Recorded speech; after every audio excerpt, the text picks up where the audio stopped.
Olá! Chegamos para mais um momento estar junto com você e sempre é uma alegria poder estar transmitindo o programa Dormindo com Deus. Você, antes de se deitar, ouvir aquilo que Deus tem para lhe dizer em nome do Senhor. Talvez você já dormiu, então agora amanhã você poderá ouvir essa mensagem logo cedinho. Quando você perde aqui no Facebook a hora, você pode então olhar pela manhã e que você tenha um bom dia em nome do Senhor Jesus. É sempre gostoso a gente poder nos deitarmos, ouvir aquilo que Deus tem para nos dizer, depois de um dia corrido, atarefado, com bastante agitação para cada um de nós. Tem dia que a gente chega esse horário cansado. Você está cansado? Eu cheguei hoje cansado pelo dia, mas o Senhor renova as nossas forças em nome do Senhor Jesus. E eu quero junto com você ouvir esse louvor. Teus olhos revelam que eu... Olha lá, vamos juntos cantar? Lindo momento de você adorar. Nada posso esconder. O Senhor sabe tudo, o Senhor vê tudo, conhece tudo. Ele é fiel para conosco. Louvado seja o nome do Senhor. Ele sabe tudo. Ele sabe tudo o que se passa comigo. Sabe o que você passou durante esse dia. E eu tenho a certeza que a palavra de Deus confortará teu coração em nome do Senhor Jesus. Amém? Muito bem, vamos abaixando aqui e estamos aguardando mais alguns chegarem. E sempre quando a gente abre o nosso programa, nós temos uma pequena ilustração para a nossa vida. E eu gostaria que você pensasse nessa ilustração na noite de hoje. O tema dela é Tira a minha orelha. Estranho, não? Mas esse é o tema da ilustração hoje. Tira a minha orelha. Conta-se que um menino foi surpreendido pela sua mãe. Ele estava ajoelhado no seu quarto orando. A mãe olhou aquele menino ajoelhado orando. Ela ficou feliz com aquela atitude devocional que aquele filho estava tendo. E como uma boa mãe, antes de se afastar do quarto, ela resolveu ficar ali para ouvir a oração daquele garoto. E o menino dizia assim ao Senhor: Deus, tira a minha orelha. Tira a minha orelha, Senhor. Tira a minha orelha, ó Deus. Como ele era muito sapeca, por vezes os seus pais davam uns puxões de orelha quando ele fazia algumas coisas erradas. E ele estava ali pedindo: tira a minha orelha. Qual a lição que a gente aprende aqui nesse instante? É que não basta orar, é preciso orar certo. O problema do menino não era a orelha. Se ele estivesse orando e dizendo: Senhor, me ajude a ser mais obediente. Senhor, ajuda-me a não cometer as falhas. Mas a oração do menino era: tira a minha orelha. a grande chave dessa ilustração é: não basta orar, precisamos orar certo. E antes que você adormeça nessa noite, que você possa orar certo em nome do Senhor Jesus. Não apenas orar, mas orar certo. Amém? Muito bem, estamos a cada dia colocando um degrauzinho sobre as bem-aventuranças.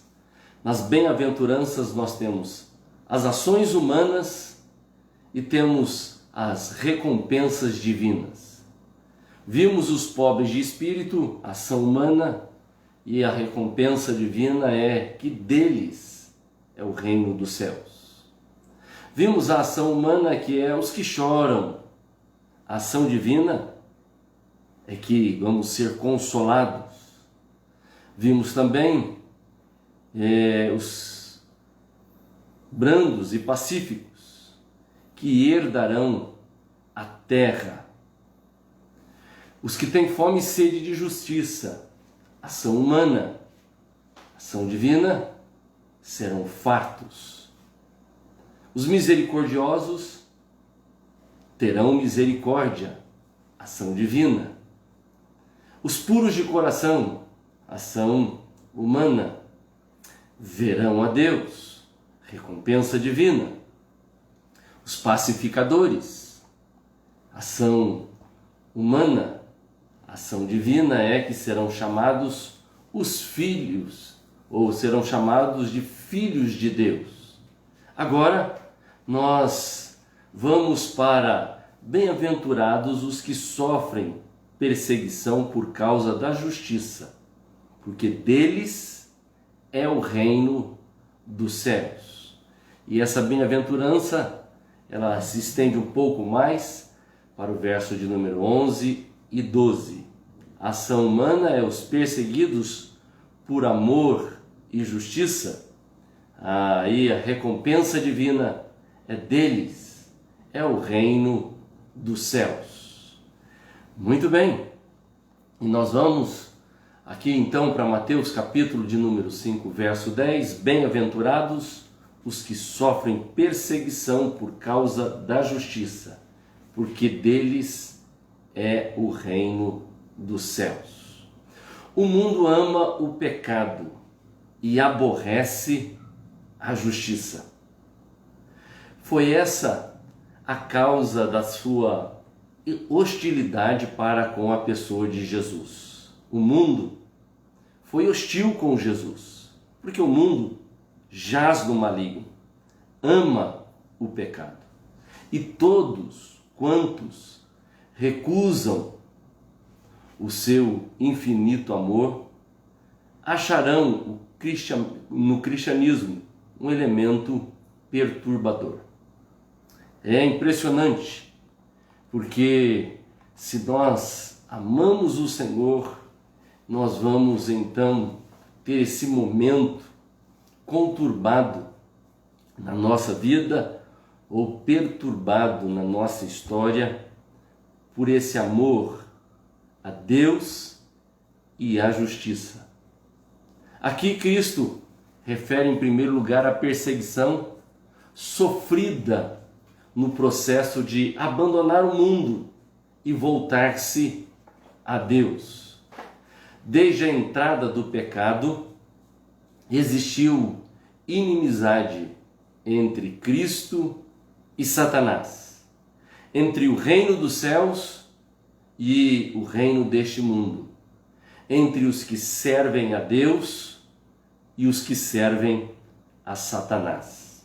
Quando olhamos para Gênesis 3, verso de número 15, diz assim: e eu porei inimizade entre ti e a mulher, entre a tua semente e a sua semente. Esta te ferirá a cabeça e tu lhe ferirás o calcanhar. Já quando olhamos para Apocalipse capítulo 12, verso de número 7, encontramos a seguinte descrição: e houve uma batalha no céu. Miguel e os seus anjos batalhavam contra o dragão. E batalhava, o dragão e os seus anjos. Paulo advertiu os crentes que através das muitas tribulações teriam de entrar no reino de Deus. Quando olhamos para Atos capítulo 14, verso de número 22, diz assim: confirmando os ânimos dos discípulos, exortando-os a permanecer na fé, pois que por muitas tribulações nos importa entrar no reino de Deus. Para nós é quase incompreensível a associação de perseguição com felicidade. O texto diz: bem-aventurado ou bem feliz quando perseguirem. Parece até um paradoxo. Como eu posso ser feliz se estão me perseguindo? Como é que eu posso associar essas perseguições com felicidade? Mas Jesus termina as bem-aventuranças dizendo que o mais elevado grau de felicidade está ligado à perseguição. Os cidadãos do reino celestial podem esperar tribulações nesse mundo. E eu não estou aqui sendo masoquista, mas eu estou olhando para a palavra de Deus e o que ela diz. E quando nós olhamos para João 16, verso de número 33, diz assim: tenho-vos dito isto, para que em mim tenhais paz. No mundo tereis aflições, mas tende bom ânimo, eu venci o mundo. Os inimigos do reino celestial perseguiram a Cristo, o Rei, e se espera que persigam também os seus súditos. Pode ter certeza que se você for um súdito leal, a perseguição chegará também a você. Quando nós olhamos para João capítulo 15, verso de número 20, encontramos o seguinte texto: lembrai-vos da palavra que vos disse, não é o servo maior do que o seu senhor. Se a mim me perseguiram, também vós perseguirão. Se guardaram a minha palavra, também guardarão a vossa. Nós vemos nesse texto que se Jesus, que é o Rei, o Senhor, foi perseguido, nós, os seus servos, que somos seus súditos, teremos que enfrentar também essa luta. E também todos os que querem viver piedosamente em Cristo vão ter lutas. Eu e você, que temos o desejo de servir a Cristo de todo o coração, toda a alma e todo entendimento, vamos passar por batalhas.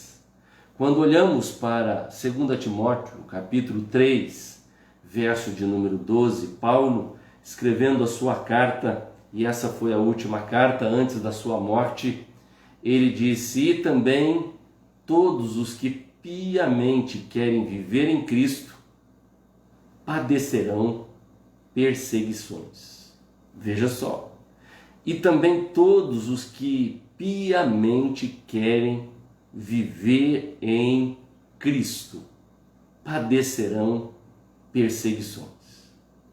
Olha, pode ter certeza que as lutas não serão pequenas. Os castigos sofridos pelos cristãos eram terríveis quando nós olhamos a descrição da história. Se você olhar os relatos da história naquele momento, após a crucificação, você vai descobrir que Nero envolveu os cristãos em betume, colocava fogo para usar como tochas vivas em seus jardins. Cobria-lhes com pele de animais selvagens e os lançavam para feras famintas, para serem despedaçados. Eram torturados por cavalos, arrancavam a pele com garfos, lançavam no chumbo fervido e derretido, fixavam placas de bronze fervendo nas partes mais sensíveis do corpo, arrancavam os olhos, cortavam partes do seu corpo e assavam ante dos olhos de todos que estavam assistindo. Queimavam suas mãos, colocavam água fria para intensificar o sofrimento. Vemos na história que o cristão padeceu, sofreu. O cristão é perseguido por quem ele é. Porque você é um cristão, o mundo te odeia, como odiou a Cristo. Quando olhamos para João 15, verso de número 18 e 19, diz assim: se o mundo vos odeia, sabei que primeiro do que a vós outros, me odiou a mim. E se vós fosseis do mundo, o mundo o amaria, o que era seu.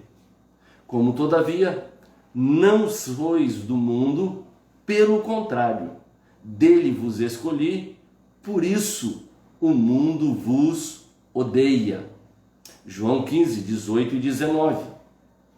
Quando nós olhamos para esse texto, bem-aventurado aqueles que são perseguidos, veja que no verso de número 11 nós encontramos algo ainda um pouco mais profundo, que nós vamos ver que diz o seguinte: vos injuriarem, vos perseguiram e mentindo disserem todo mal contra vós. É profundo, porque nós encontramos aqui que a perseguição, ela não precisa ser física. O texto nos revela que começa uma perseguição da língua. O cristão muitas vezes é atacado não apenas pela oposição e pela espada do mundo, mas também pela língua dos ímpios. Há muita gente falando. Não é só uma oposição pela espada ou simplesmente querendo acabar com você, mas uma das coisas que mais nos ferem muitas vezes é a injúria das pessoas. Quando nós olhamos para Salmo 55, 21, descobrimos que a língua é como fogo e como veneno. Ela é uma espada desembaiada. É uma espada nas mãos daquele pronto para atacar. Você pode matar uma pessoa tirando-lhe a vida ou destruindo-lhe o nome. Não só tirando a vida, mas destruindo-lhe o nome. E muitas vezes você é um daqueles que apoiou, é um daqueles que esteve junto, mas de repente a língua vai contra você. Eu quero aqui destacar nesse verso de número 11 que ele fala três coisas, ou três pontos sobre a perseguição da língua e não simplesmente da espada. Primeiro, encontramos aqui no verso de número 11 a palavra injúria, ou seja, jogar algo na cara de alguém, maltratar com palavras vis, cruéis, escarnecedoras. Cristo foi acusado de ser beberrão e endemoniado. Pesaram sobre os cristãos muitas coisas horrendas. foram chamados de canibais, de imorais, de incendiários, de rebeldes, de ateus. Chamaram Paulo de tagarela, de impostor, de falso apóstolo e por aí afora. Veja que a injúria é o primeiro ponto que nós encontramos sobre esta perseguição. Depois fala sobre a mentira. O verso de número 11 diz, dizendo toda sorte de mentira contra.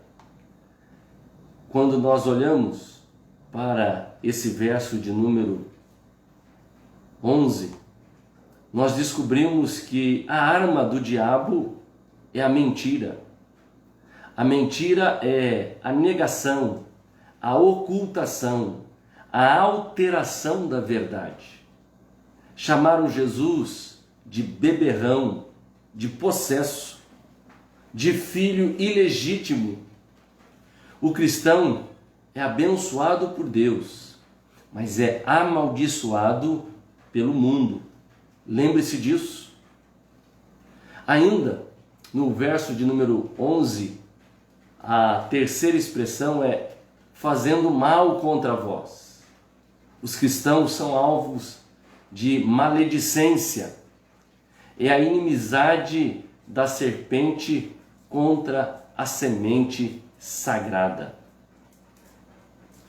Quando nós olhamos para esse trecho da palavra de Deus e voltamos os nossos olhos para os cristãos daquele século, quando então foi escrita esta palavra, vamos ver a disseminação das calúnias contra os cristãos. Talvez você não tenha ciência porque não estava vivendo naquele momento, mas quando nós estudamos a história e vemos um pouquinho a palavra de Deus, eles foram acusados de canibalismo. Você sabia que os cristãos foram acusados de canibalismo? Justo por causa de uma atitude que a gente tem até o dia de hoje, que é a ceia do Senhor.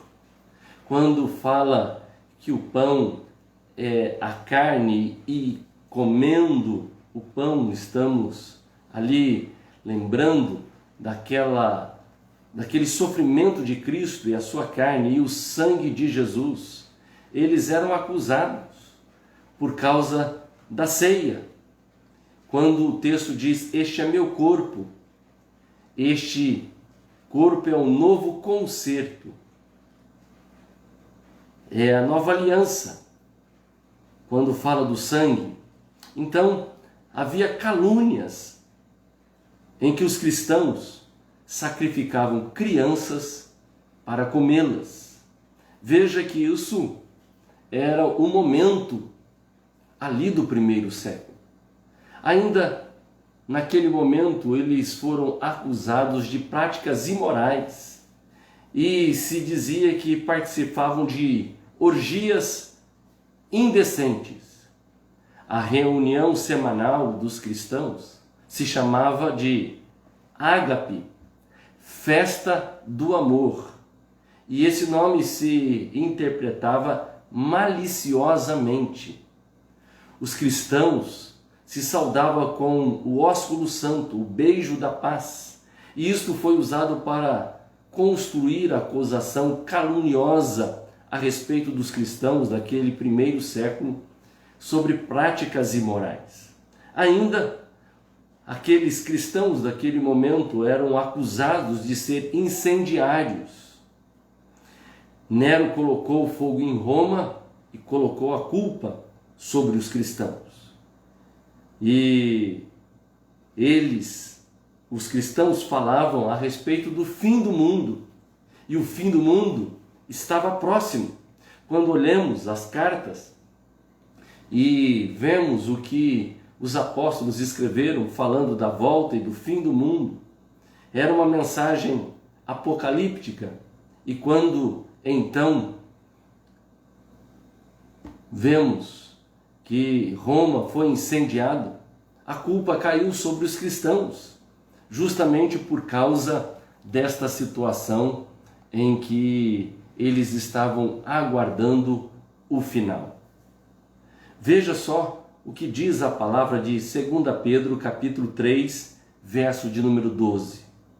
Aguardando e apressando-vos para a vinda do dia de Deus, em que os céus em fogo se desfarão e os elementos ardendo se fundirão.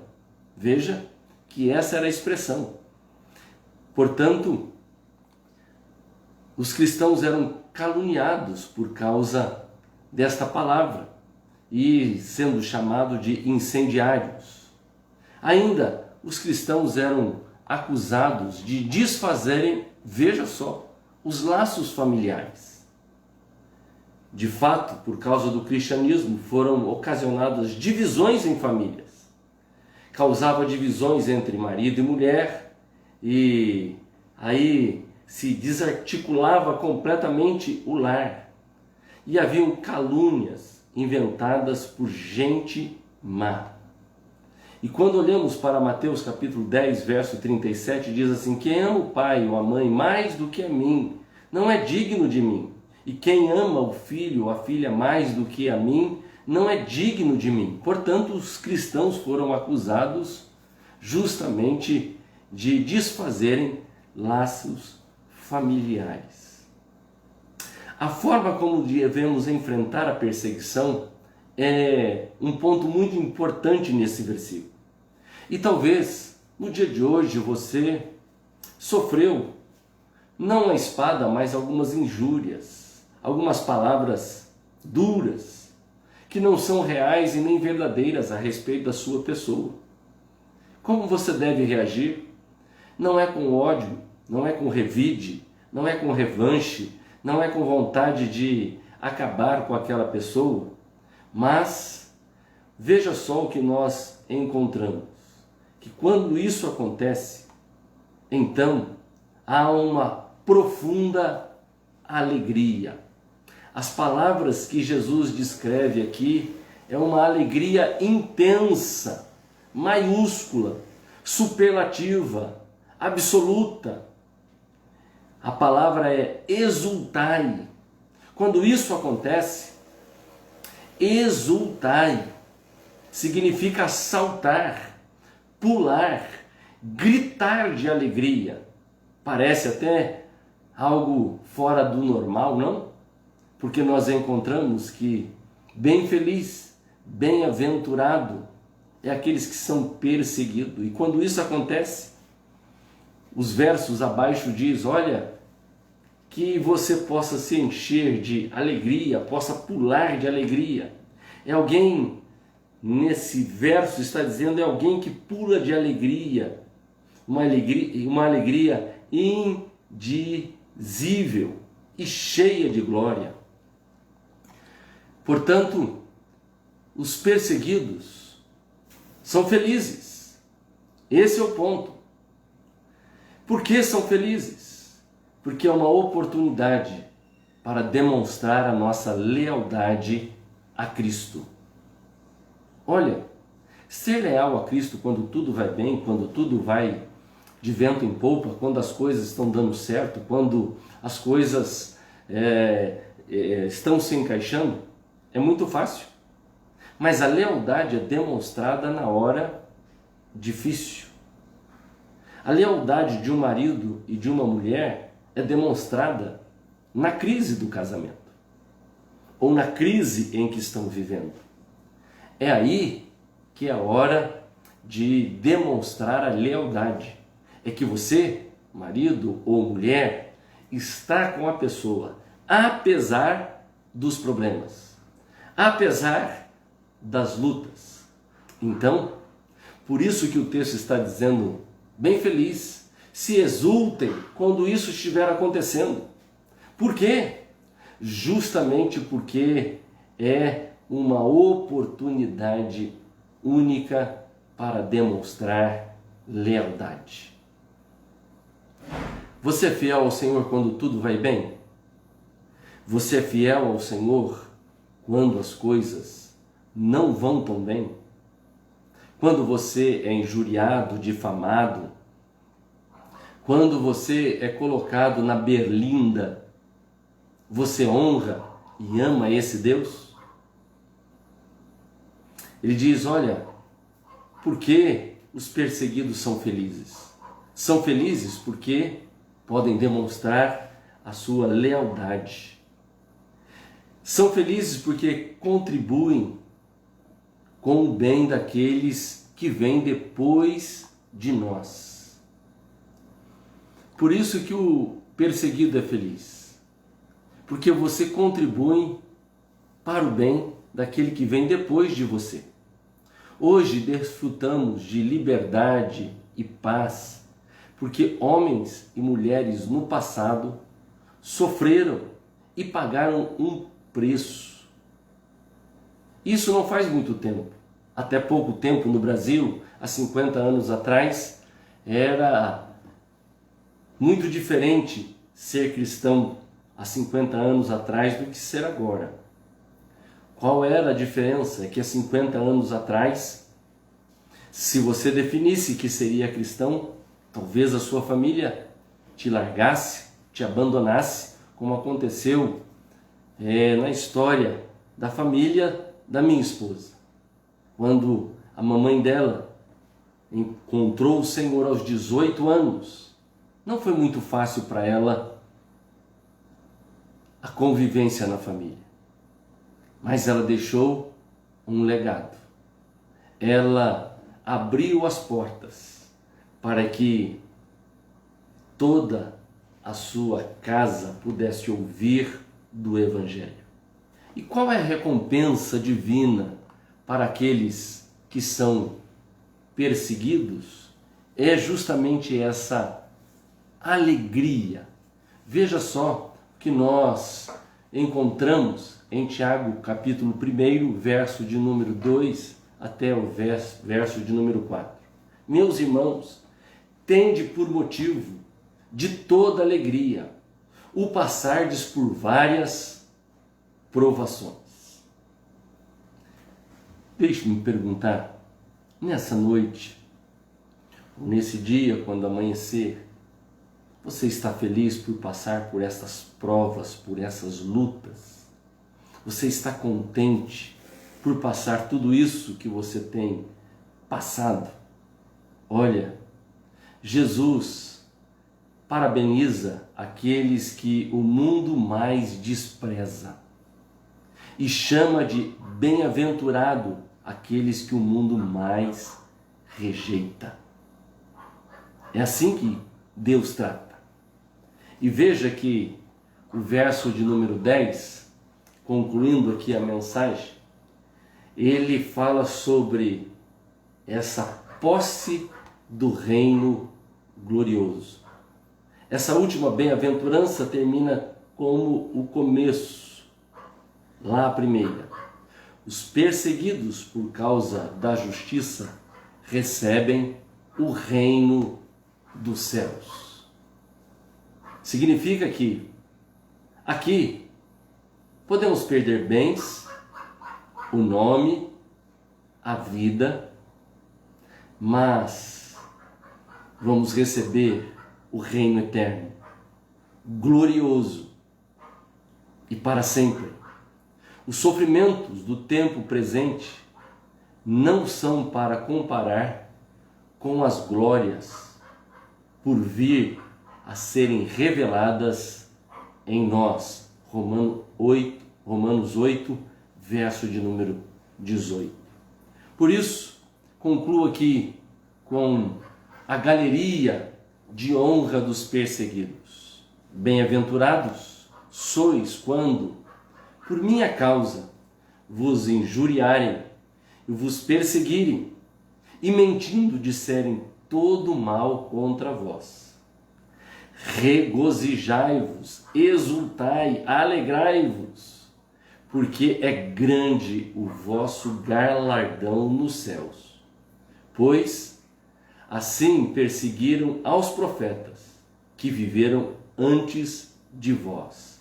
Mateus 5, verso 11 e verso de número 12. Portanto, tire essa tristeza, glorifique o nome do Senhor e diga: bendito é o Senhor soberano.